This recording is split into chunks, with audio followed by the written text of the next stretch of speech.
and welcome to the Disability Education and Society podcast. This is a podcast for collective learning and unlearning in the struggle for intersectional liberation.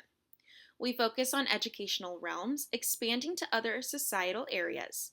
We share our stories as academics as well as those of our featured guests, including disability activists involved with multifaceted dimensions of systems equity, self-determination efforts, anti-ableist, and anti-racist liberation. Join us as co-conspirators.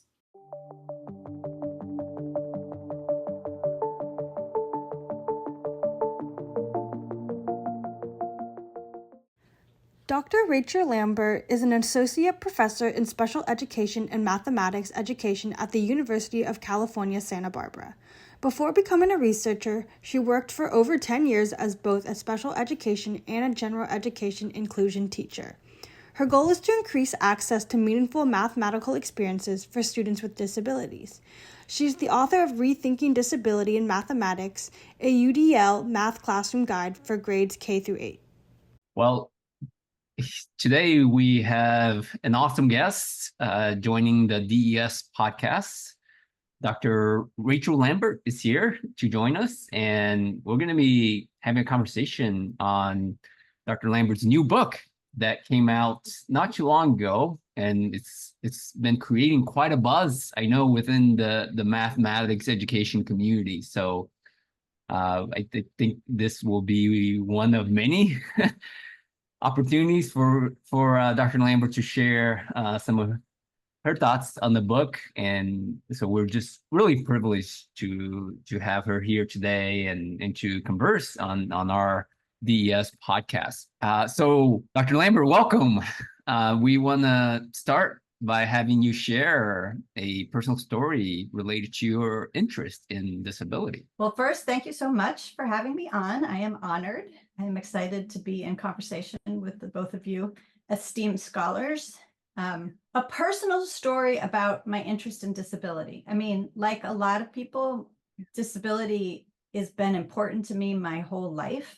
I grew up in a community that included disabled adults and kids.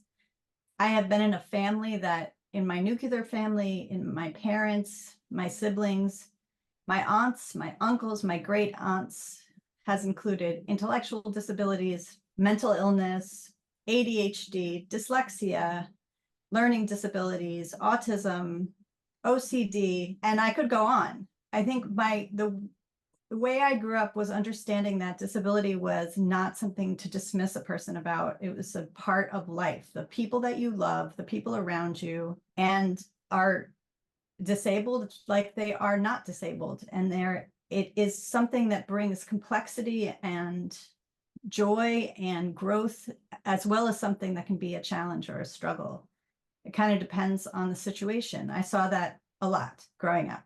So, and I in terms of where I am now with it, I think being a part of disability, or seeing disability as a part of life that brought value to my communities, to my church, to my neighborhood, to my family, and then seeing a space in schools where it was erased from that space.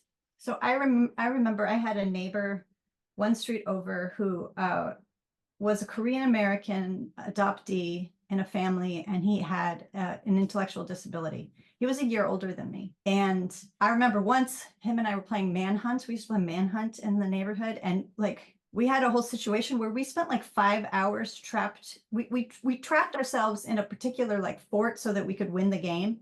And him and I were there for 5 hours. We were we're going to win. So, and we did win because we had the most serious plan. So he was a part of my life, a part of my community, a part of my neighborhood. We were a very close neighborhood. And then one day in high school, I remember I left the cafeteria late and I saw him coming up the stairs with a group of kids that I had never seen before. And I suddenly realized I had never seen him in school, not one time. I never thought of it before.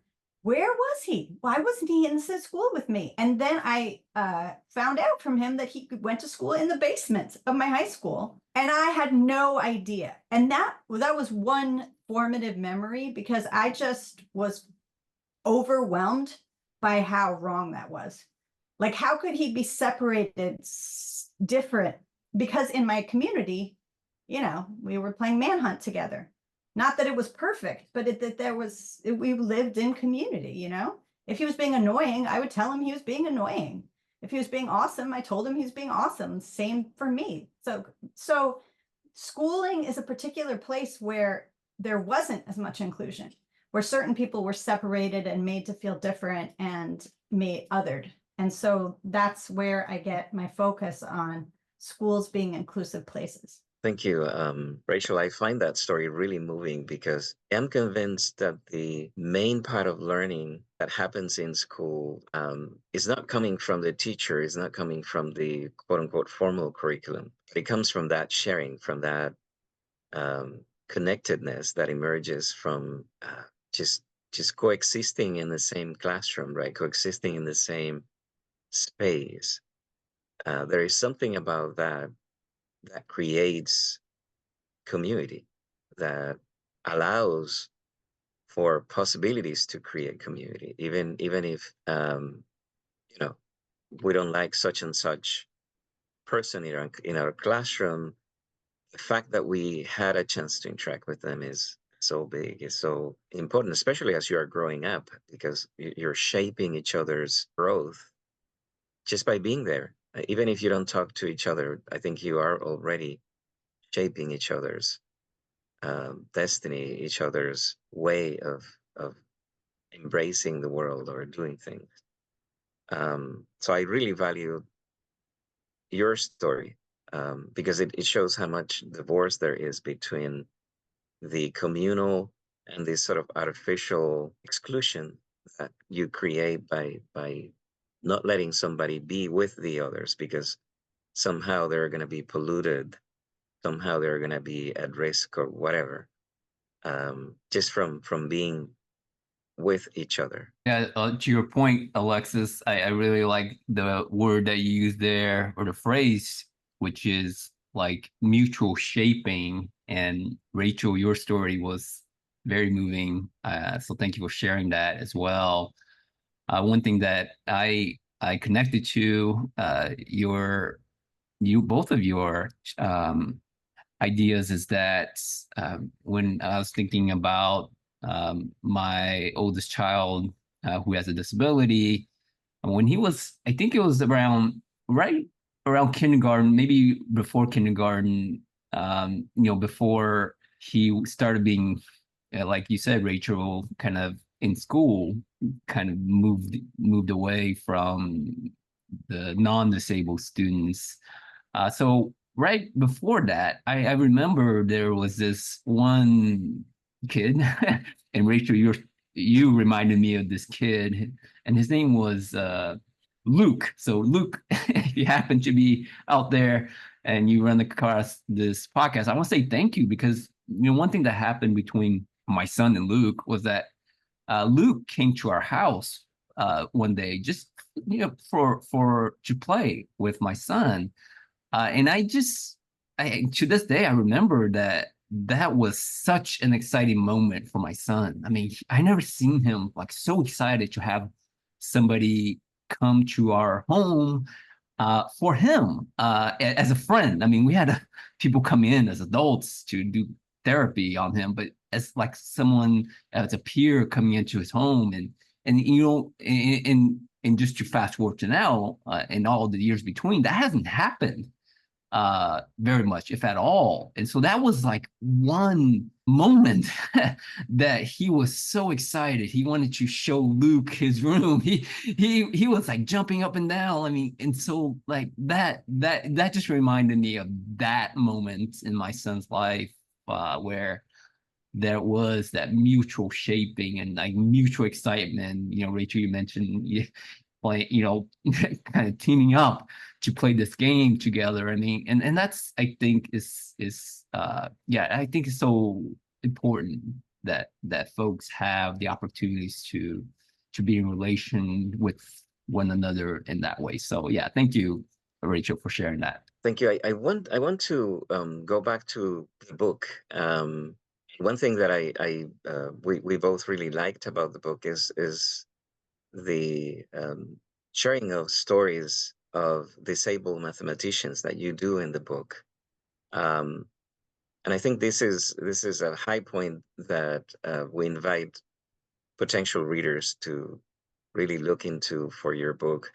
For those who haven't read the book yet, could you share a couple of those stories, disabled mathematicians that you feel would be good to talk about? Sure. So a big focus in the book is a mathematician who you should have as a guest on this show, Edmund Harris. Edmund is a dyslexic mathematician who I got interested. I started working with him because I was giving a presentation at NCTM, and part of it was about neurodiversity. And so I had found like a blog post by a dyslexic mathematician who I didn't even know who they were, because I tried to figure out who wrote the blog and I couldn't figure it out. But it's the person had written about how mathematics was difficult for this person until they got to geometry, and then the idea of shapes and space and narratives, the word narrative specifically, like narratives of shape and space, like opened mathematics up to this person. And then they were like, actually, I love mathematics. It was geometry that created this complete different relationship to mathematics. So I showed that, and I was talking about, I'm just trying to suggest to these teachers that, having a learning disability, having dyslexia, having a difference in the way you think can be a beautiful thing, an affordance. It can allow you to think differently about mathematics, which can allow you then to solve mathematical problems. And he came up afterwards, Edmund did, and he said to me, would you like I said, I want to do more studies on this. And he's like, would you like an N of 1 for your study on dyslexic mathematicians? And I was like, also, he has an English accent, which makes it even more exciting for me. Because as Americans, we're trained to think that people with accents from other countries are somehow know more than we do in a way. So I was like, yes. And we went out to dinner, and he started talking about mathematics. And I started being so nervous because we were having dinner, we're talking, and he's talking about his mathematical discoveries and his work on, he works on spheres, in the area of spheres. So if a sphere grows or gets smaller and you do tessellations on that sphere, how do those shapes change as it grows, as it gets bigger or smaller? This is like my very basic understanding. But when he started talking about it, I got really nervous because I don't know anything about topology, or like the highest math I ever took was calculus. And I don't remember a thing from like high school mathematics, honestly, much of it. And this was well beyond that. So I was scared. I was nervous. Rachel, and then, can you go back just for a second to clarify this idea of N of 1? I know that we academics, we speak of that, but for folks who may not be familiar, just to contextualize the story a little bit more. It was a nerdy joke. So he's saying that he wants to be the study participant of one person. And it's a joke because we usually have N's are usually much bigger, but he's like, do you want an N of 1? Me. Does that make it clear? The kinds of jokes that my friend Edmund makes. So then, so I'm all nervous, I'm all scared. He's talking about topology. And then all of a sudden he reaches into his bag and he pulls out a series of like, one was made, some of them are made out of wood. So he makes toys. He's also an artist, and he makes toys to explain and engage in the mathematical concepts he talks about. So he had a toy, a wooden toy, where he showed me and he let me play with it like a puzzle. And then he was explaining these ideas. And then for me, that totally made sense because I was tactile holding like this globe and thinking about how it changed. And then he showed me that he's created mathematical toys about these tessellations. They're made out of paper. He's made mathematical coloring books. So he has this way of thinking about mathematics that is tactile and visual, creative, playful, artistic. And so from the moment we met each other and then we had that experience, I felt like the connection was really strong because I craved that connection to mathematics.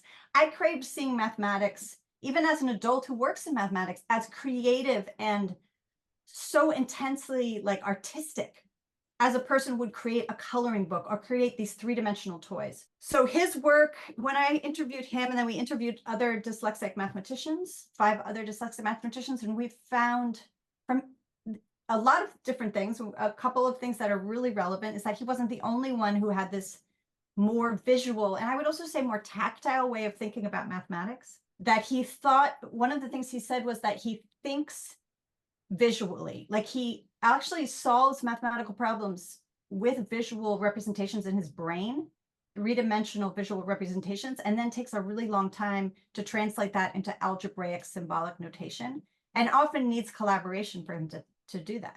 So that doesn't come easily. That takes a lot of time. Writing mathematical papers takes a lot of time, but the creativity and the seeing of mathematics as this complex artistic sort of space, that is his strength. He also said that if he went to school in Great Britain, and he said that if he had been in US schools, he would never be a mathematician, because calculus, he teaches calculus now, but calculus was conceptualized in the schools he went to as a conceptual, visual, applied field, where in the US, it's like technical, it's all memorization. And he didn't think he could have made it through that, because memorization of things that he doesn't understand is a particular difficulty for him. And just to I connect that in the book a little bit to some examples of blind mathematicians who also created, there's a blind mathematician, Bernard Morin. Let me look at his name. Well, there's Euler, and I talk about Morin, who makes, but he's French, so I'm probably saying his name incorrectly, and I'm sorry. But he thought with models, he thought in space, and he makes some statements about how that's a superior mathematical way of thinking, to think spatially instead of in notation. So he was a geometer and a topologist who used models, three-dimensional models, for much of his mathematical work. There's a myth that's kind of implicit. It's one of these non-written ideas that people with disabilities, I, for political reasons, prefer to use disabled people, cannot really engage with mathematics. And in many ways, this is making me think of the idea of disablement that Oliver talks about, that not only is that you have disabilities, but that you can create disabilities by the way you develop teaching, for example, by the way you establish barriers for people to get to mathematics, to get to STEM in general. I mean, not getting into advanced mathematics can impact the lives of many people with disabilities, blind folks with disabilities, who I know are excluded from high-level mathematics in advance, because there is an assumption that they won't be able to do it. And this happens with all kinds of disabilities. So how do you think we could tap into this issue of disablement by trying to dissolve the artificial barriers we're creating through teaching and learning, I guess, preconceptions about learning, to deal with these issues? Because as you said, sometimes even the educational context can facilitate or hinder these kinds of experiences, mathematical experiences in this particular case. I think that, first of all, this is very true, especially of mathematics. I think mathematics is a barrier. I mean, the way I was nervous talking to a white disabled man about mathematics has something to do with my gender, for example, because I know growing up, I didn't want to be good at math. I felt like, I told my mother at one point in 5th grade, girls aren't good at math. And then I remember slamming the door on her and being like, she just doesn't understand anything. Girls aren't good at math. Because I had been good at math, and then I suddenly wasn't. And the teacher talked to her about it. And I was like, because girls aren't good at math. So math is this particularly raced, classed, gendered, abled subject, because we think of it as the height of rationality, which we very falsely believe is associated with white non-disabled men, right? So math it's so important for us to do our work around disability in the area of mathematics, because it is the most important one to smash down all these false assumptions about who can do it. It takes time, it takes energy, but if if we can break them down in math, I've always thought, then we can break them down in other subjects, because math is the most narrow, it has the most narrow conception of who can be good at it. It has the most narrow conception of what it means to be good at it, which Edmund, for example, challenges by being a person who likes to think through art, right? Think through space. This is a gift that he has that is usually seen as not the way you're supposed to be thinking about math, or only if you're a research mathematician, not a, say, 7th grader who likes to think that way. So that's first, I agree with what you're saying and connect it to that larger problem. And then the second thing is how do we deal with that? Well, this is one of the problems I'm working on a ton in my practice, and I'm working on in my book, which is how do we really communicate with teachers in such a way that they can first notice their own deficit thinking, notice when barriers are being placed in front of kids, and then do something about that. One of the ways that I do this with teachers is that I always pay attention to deficit thinking. So one example that I use in my work, I did this last week, is I showed in images, it's a screenshot of a Google search for learning disability, and it ends up being a bunch of all but one are boys, all but one are white. They're all by themselves. They all look really sad. It's a bunch of pictures of boys that somehow represent our concept of what a learning disability is. There's a bunch of symbols running around their heads, and they look upset. So we just look at that and we think, okay, what's the concept? What does our society think about people with learning disabilities, or the idea of learning disabilities? Sad, pity, that's what they say, oh, they're alone.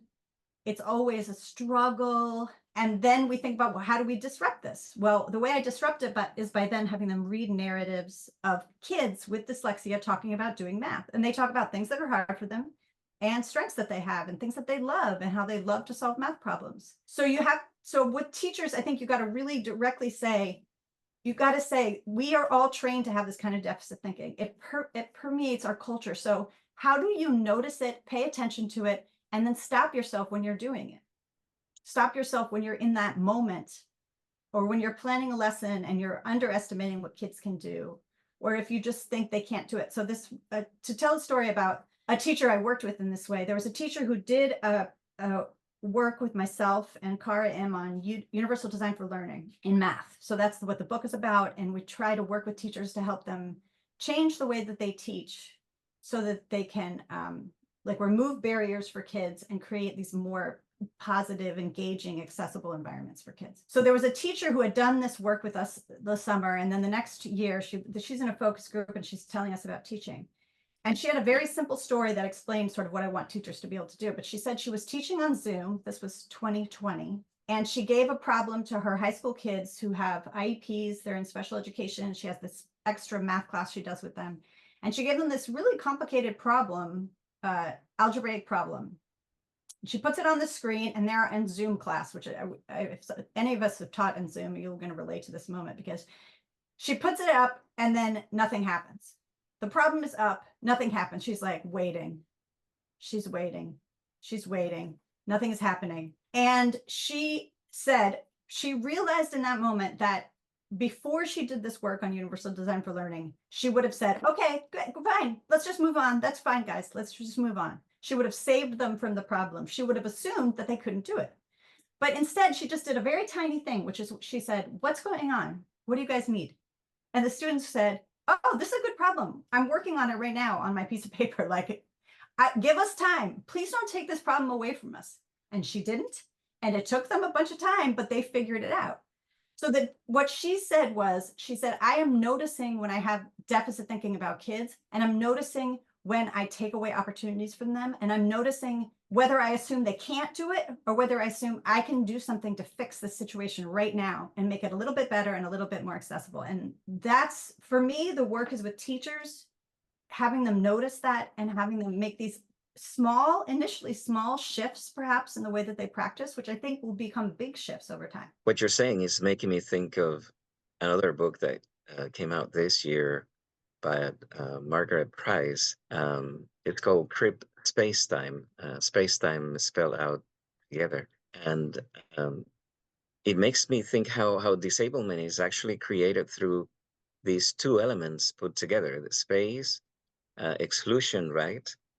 And time, the allocation of time through normalcy impositions. We, essentially say you have 1 minute to solve such and such, and you're going to do it this way. And there is a lot of predetermined things about what's supposed to happen in so long of a time. And so you're creating a space-time that's script by the disablers, the people who are creating disablement through these projections of deficit thinking, as you are indicating.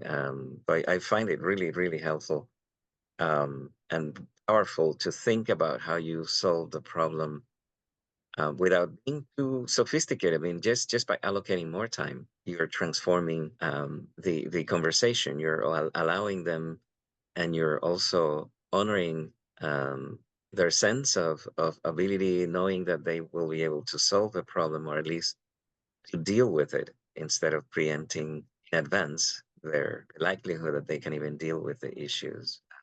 Just to follow up on something you're saying, like I did a study with a bunch of undergraduates once where we read memoirs written by people, in this case, in this study, people who had learning disabilities or dyslexia. And then we took all these narratives and we analyzed them in various ways and one of the things we were trying to figure out is how are like these people writing memoirs or writing essays about this experience, how are they conceptualizing learning disability? So the idea of a learning disability or dyslexia is a highly contested historical artifact, basically, that's not resolved as what it is or how we find it or how we assess it. But so I was very interested in how people who had been given that diagnosis in schools or at the doctor's office, how they understood it. And the most common way to understand it was that they needed more time. They're like, I just need more time. What I need is more time. If there's one thing I need, it's more time. Like, you need to give me more time to solve things. Like, then I will be able to solve them. It's so simple. But I can't wait to read. I did not know Margaret Price had a new book on Crip Spacetime, but I am ordering it and I'm so excited because it's conceptual, but it's actually incredibly practically relevant. And then this happened in interviews I've done with kids in math classrooms. Again and again, I hear the same exact thing. It's time. It's not necessarily the problems that are put in front of them. It's not necessarily other conditions. The most disabling condition in most math classrooms for kids is the amount of time they're given to solve problems. Yeah, I'm wondering if we can quickly talk about this idea of disablement, because I think many folks might not be familiar with what is disablement, but maybe we contextualize it in what you all been talking about with time. So, I'm going to just attempt to, because I myself was not familiar with this idea of disablement until very recently. So to my understanding, like you're saying, by not providing enough time in mathematics education contexts, we are disabling students in their mathematics. Is that how I'm understanding correctly? Because they are not given the opportunities to think, and then told that that you're not good at mathematics. Is that what you're thinking about, or is that how you're conveying this idea of disablement? Well, you're creating a to both system. of you. You're creating a system in advance that prevents them from having the time to explore these problems. So you're essentially creating the disability by defining the disability. So you define it in advance, you put it in the diagnosis books, and then you create a full system around it. So these people are by definition excluded from exploring ways to enable themselves and cope with what the system has in advance created for them as a disability. I mean, yes. And I think a perfect example to pull that off is this exact situation we're talking about. There is an element of time to the assessments for learning disabilities. So, for example, they see how long it takes kids to process, how many math equations they can solve in a certain amount of time. The assessment has a very limited view of time. And so kids who don't do well on that are kids who need more time. And then the same kids that say in the math classroom to learn how to do all those problems, they need more time. So it is I think a catch-22. It's like the definition creates the situation and creates more and more of the situation that creates the problem. I've also, I mean, the same idea of disablement, that's like a fancy word for it, but it's not, I mean, it's a concept that exists all across disability studies, or like the people from CAST who created UDL, they came to their ideas through an idea of print disability. So their idea was that the fact that most classrooms were dominated by textbooks created a disability they called print disability, which included learners who were blind and student learners who were dyslexic. Both group of kids in general, unless they weren't provided access or there were no audiobooks at the time, because this was like the early 80s, there wasn't a lot of access to it. So the conditions created the disability. So instead of calling it blindness, or instead of calling it dyslexia, they called it on purpose a print disability, because they're saying this is a disability that only exists because of the conditions in this classroom, where kids learn by handing them a textbook, and that's the only way they can learn. Yeah, you also made me think about, Rachel, as you talk about dyslexia in mathematics education, there is this idea of dyscalculia, and that's probably a whole nother episode about dyscalculia, which we can get into, because I think three of us here probably have been asked about this question quite a bit. But I was really thinking more about this idea of like assessment. And there's an article that Elizabeth De Freitas and Natalie Louise Sinclair wrote about how dyscalculia is determined. And they go in depth into like, yeah, this idea of time, right? You have to recognize these numerical things in a very narrow way in a certain time. And if you can't, essentially, then you have dyscalculia, right? And so again, that how we are assigning disability in math education and this idea of disablement, I think really is interesting. And I was also thinking about the example that you use with Edmund Harris, and as you mentioned, that Edmund said that if he was in the U.S., right, like that he wouldn't be able to flourish because it made me think of like this idea of how in the U.S. that there's this disablement that happens in math education, and that that for many folks, as you talk about with Edmund Harris, with math being artistic, there's been a long, many people in math education have argued like about this comparing mathematics to music, and how in mathematics we always think about to do math, you have to be able to master math, right? Like, and so the equivalence is always like, well, so if you were going to enjoy music, would you have to master music? In this idea that you could do both, right? You could master and enjoy music at the same time. But in math education, we think of those as separate. Like you have to master the note. Like if you think about with notes, right? You have to master the notes, and if you can't master notes, you can never play music. And that's just bonkers, right? In thinking about music being artistic and something of joy, like who enjoys doing skills right over and over, and then to you master it, then you can have this access to mathematics that we want folks to have, but they will never have access if we continue to disable, putting conditions that disable them.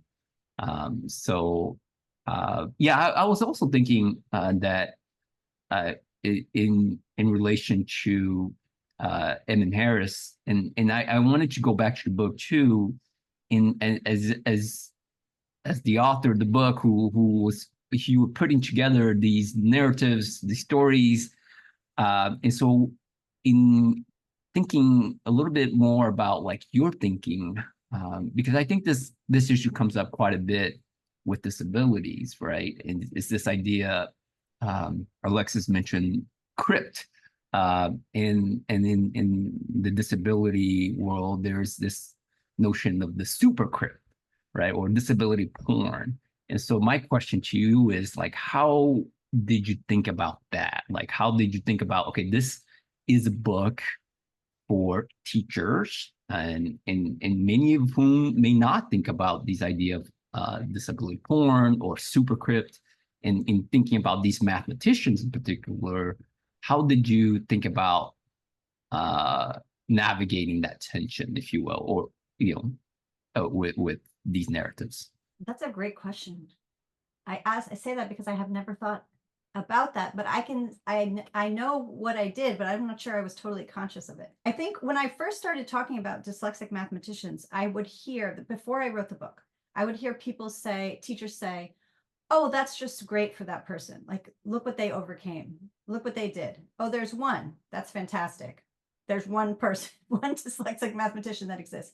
So I could hear that narrative, and it wasn't persuasive. It wasn't doing what I hoped it would do, because I hoped that they would be like, wow, that's really cool, because I didn't realize I had a deficit assumption that people with dyslexia were not going to be mathematicians. And they're like, oh, you just like fix that, because now I understand and I believe in everyone's capacity and the beauty. It didn't work because they saw it as one person who sort of overcame something. So in my collaboration with Edmund, we were very conscious of the communication to teachers, like to classroom teachers, K-12 classroom teachers. Like, what is it that a story of his story or these other stories, what do they communicate back?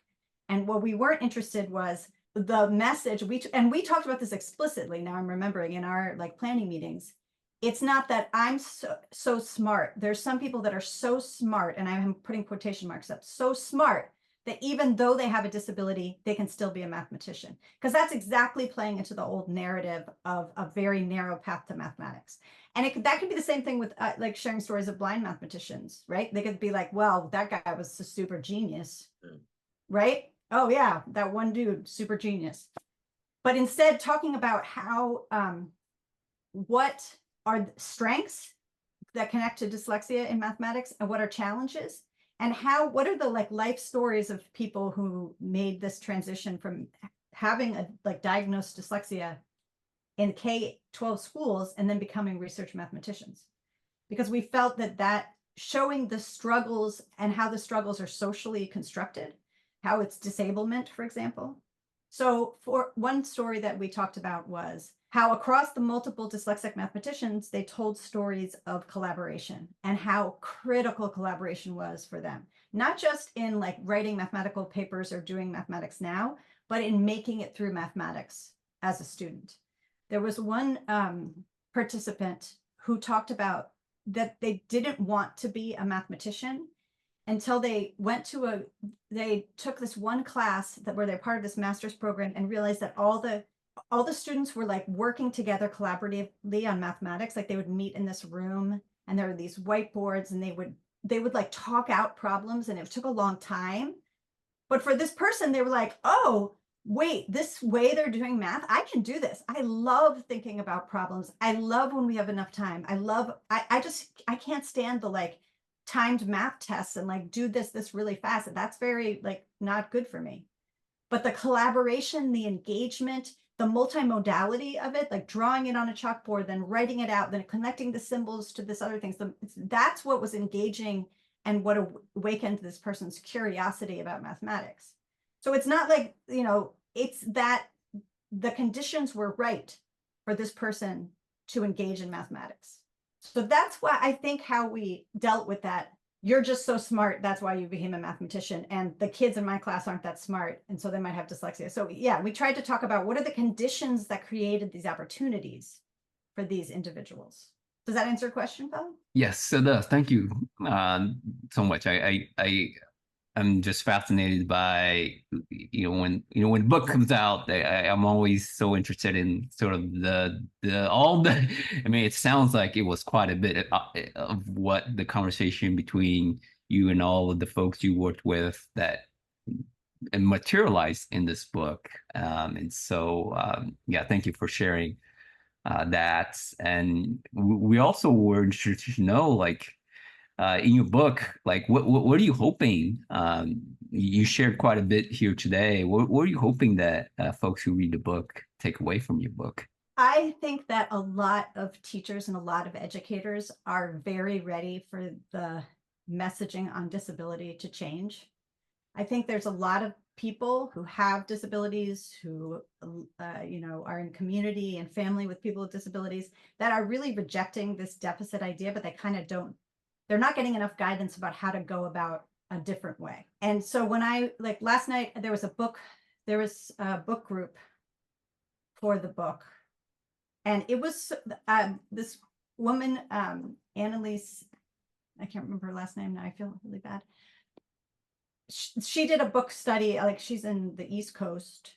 And the first night she had to, like, it didn't work, like the Zoom got broken, not like massively broken, but 170 people tried to show up to the Zoom meeting to talk about the book.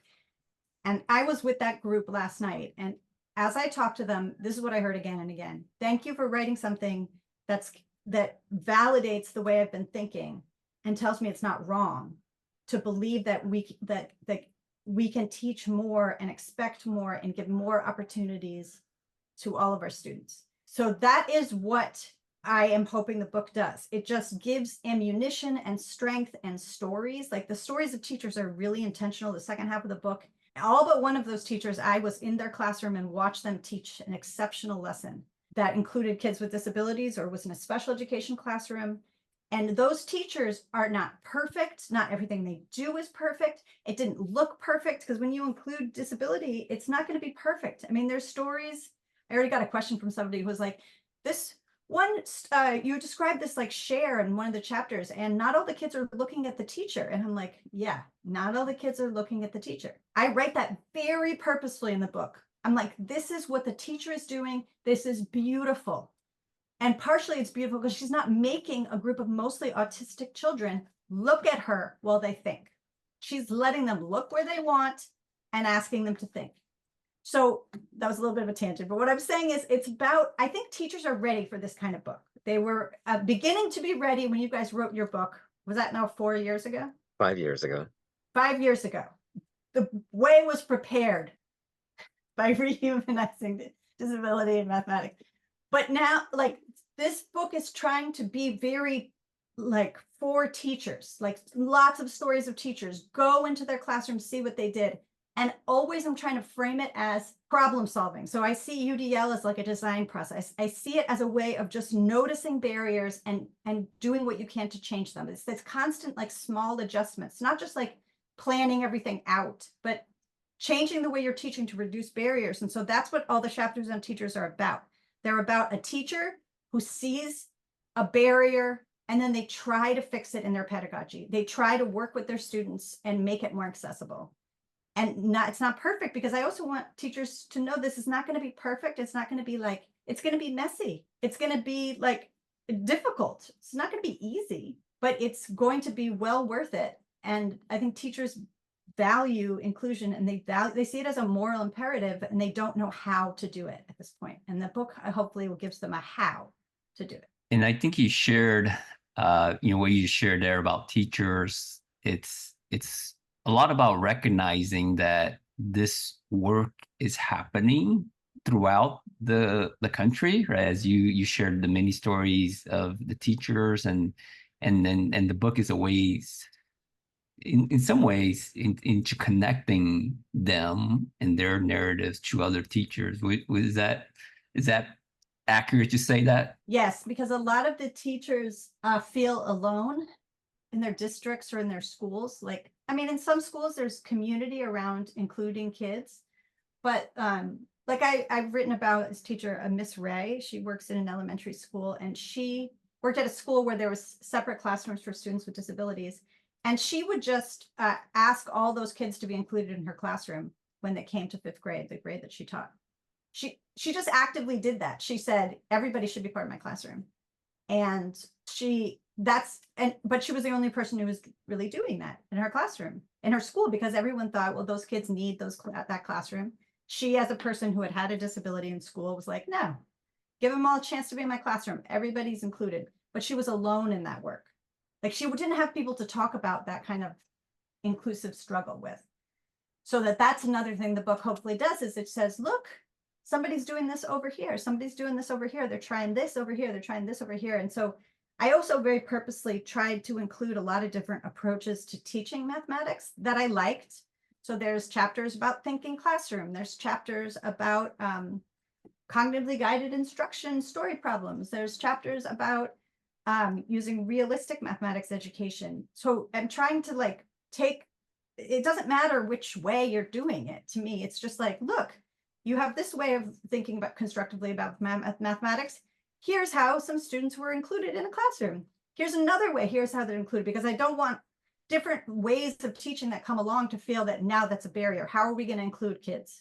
Because it's a new book and it's a new thing. No, it's the same thing. We're just noticing when there's barriers and working to fix them. It's a creative There's no problem prescription to this.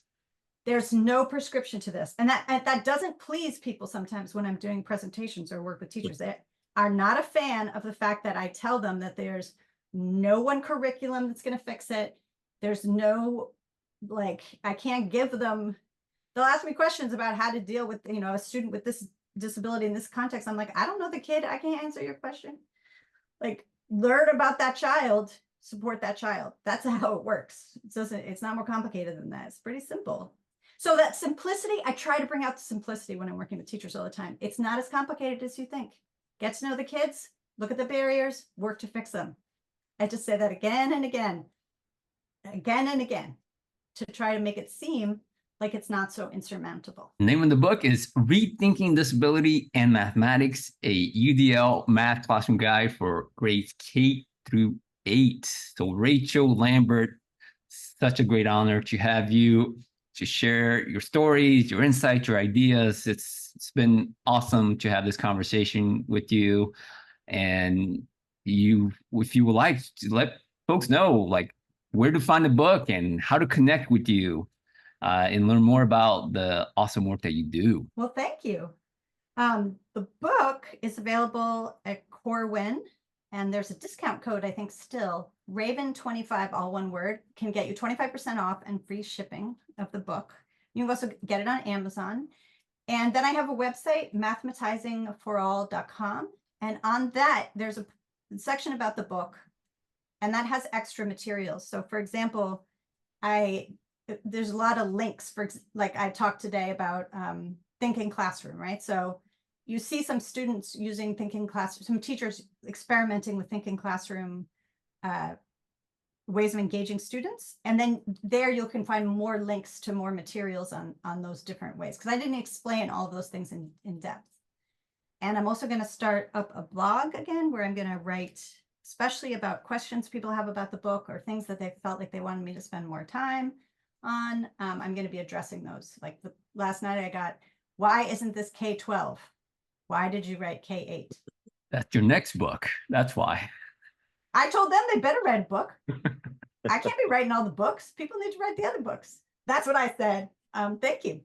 Yeah, thank you so much, Rachel. Well, Thanks, unless there's any other remarks.